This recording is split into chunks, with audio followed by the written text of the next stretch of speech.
Olá! Hoje nós tivemos nosso terceiro encontro do GI Next, um programa extremamente produtivo e reuniões mensais para discutir temas de oncologia do aparelho digestivo. O tema de hoje foi o tumor de reto e as formas de otimizar a preservação do esfíncter anal, a preservação do órgão.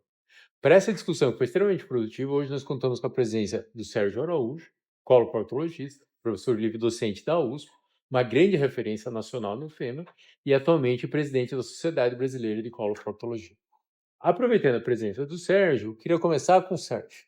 Sérgio, como que você vê a importância da preservação do órgão para os pacientes com tumor de reto?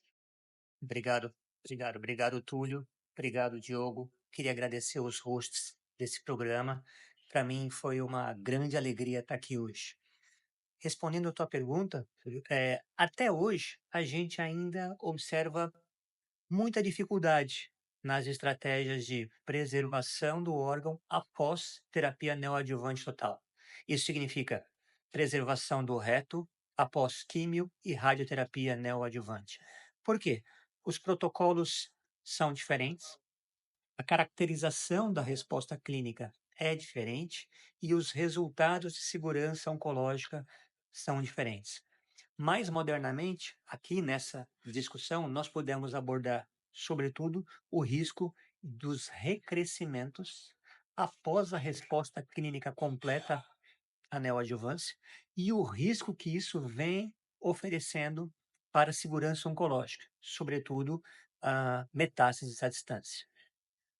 Paralelamente a isso, nós também discutimos as oportunidades de ressecção local após quimio e radioterapia, empregando cirurgia minimamente invasiva, ou seja, cirurgia robótica, cirurgia transanal e cirurgia laparoscópica. A discussão foi bastante interativa, foi um ambiente muito descontraído. Eu creio que todos os médicos, sobretudo oncologistas que estavam presentes, nós tínhamos também médicos radio-oncologistas e cirurgiões presentes. A discussão foi bastante proveitosa e nós, como sempre, saímos daqui com mais dúvidas do que respostas. Discutimos também, Diogo apresentou os resultados das possibilidades de químio e radioterapia na forma de terapia neoadjuvante total, mais indicadas para cada caso, ou seja, quando está no horizonte a preservação do órgão e quando não está. Discutimos também a omissão da radioterapia para os pacientes com câncer de reto, um aspecto muito importante, porque a radioterapia leva a consequências tóxicas, assim como a própria cirurgia, nem em maior e em menor número. Então, a omissão da radioterapia é uma alternativa muito atraente para os pacientes. E, por fim, nós discutimos, para casos selecionados, foi discutido assim com muita propriedade, a possibilidade de cirurgia direto, cirurgia radical direto, excisão total do mesorreto, sem químio e sem radioterapia, mesmo para o câncer do reto localmente avançado, em que pese isso não esteja previsto nos guidelines tradicionais, né? Então, eu me sinto muito satisfeito de ter vindo aqui, me sinto muito honrado, privilegiado e alegre de ter sido convidado e desejo todo sucesso ao programa, ao Diogo e ao Túlio. Obrigado, Sérgio. Pensando como oncologista, eu sinto que o que a gente está vendo no reto hoje em dia é parecido com o que a gente viu na mama no passado. Que houve um momento que a gente fazia tudo na adjuvância de mama. Então, toda paciente fazia químio, e rádio, hemasté radical e hormonoterapia. Então, ao longo dos anos a gente foi aprendendo com tecnologia, com conhecimento, a individualizar e descalonar tratamento para quem podia. E acho que no reto a gente está vivendo isso. Então, tem um paciente que vai fazer tudo. Tem um paciente que vai fazer quimio-rádio long course e uma forma de quimioterapia neoadjuvante, algo tipo TNT, e operar. E tem um paciente que vai simplesmente operar, como você falou. Eu acho que o que possibilita essa individualização é a ressonância dedicada. E eu acho que se você quiser individualizar né, no seu serviço, tem que falar com a equipe de radiologia, porque a gente decide muito em base da ressonância. E no outro extremo, a capacidade de segmento dos casos, em especial os não operados. Que para você não operar alguém, você tem que se comprometer a acompanhar, né? Então, que você falar que não vai operar e não vai olhar para o paciente, nem melhor operar, né? Sem dúvida. Tá? Então, acho que, mas isso mudou muito. E esse paradigma da rádio neoadjuvante está pela primeira vez falando de não fazer rádio. Para alguns pacientes, claro, né? E a gente vinha aprendendo que é rádio para todo mundo e ponto final, assim como cirurgia para todo mundo também, né? Então foi mudando ao longo dos anos. É.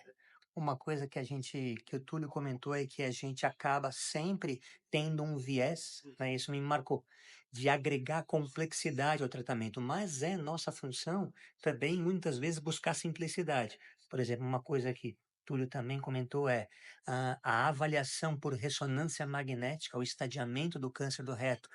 Baseline, ou seja, antes do início do tratamento e durante o tratamento, sobretudo quando se busca a preservação do órgão, é um aspecto do tratamento que a gente não encontra em todo lugar, né? A gente encontra aqui em São Paulo, a gente encontra entre os médicos que estiveram presentes aqui, mas muitas vezes, quando a gente vai ampliar esses resultados para outras localidades do Brasil, a gente se depara com essa dificuldade. Parece uma coisa tão simples a avaliação e é uma coisa extremamente complexa que precisa de anos de treinamento.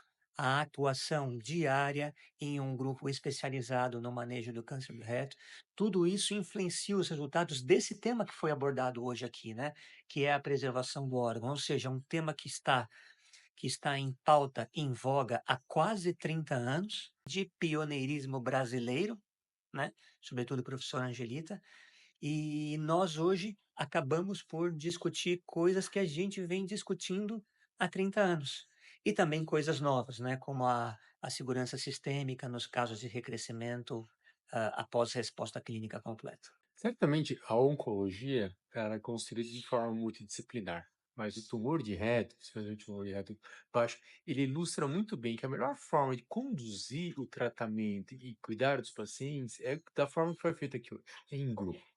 Precisa do oncologista clínico, precisa do cirurgião, precisa do bom radioterapeuta, de um bom radiologista, um bom patologista, entre outros. É fundamental essa integração entre as diferentes especialidades, esses expertises, esses knowledge que se somam e que agregam. Especialmente hoje, que felizmente a gente está vivendo cada vez mais a época da individualização do tratamento. Então, de fato, como ficou muito claro e amplamente discutido as diferentes variáveis e possibilidades, cada vez mais a gente vai ter um tratamento ideal para cada paciente, fugindo do standard of care padrão para todo mundo. E essa complexidade, essa nuance, essas variáveis de acrescentar ou tirar uma ferramenta terapêutica, quando e como fazer isso, com o máximo de segurança do paciente, só é possível sendo feito de forma multidisciplinar. E por isso que o nosso projeto se constrói em cima de forma multidisciplinar. Gente, muito obrigado. Esperamos vocês no próximo evento. Sérgio, obrigado de novo. Obrigado, Diogo. Obrigado, Túlio. Muito Uma bem. alegria. Muito obrigado.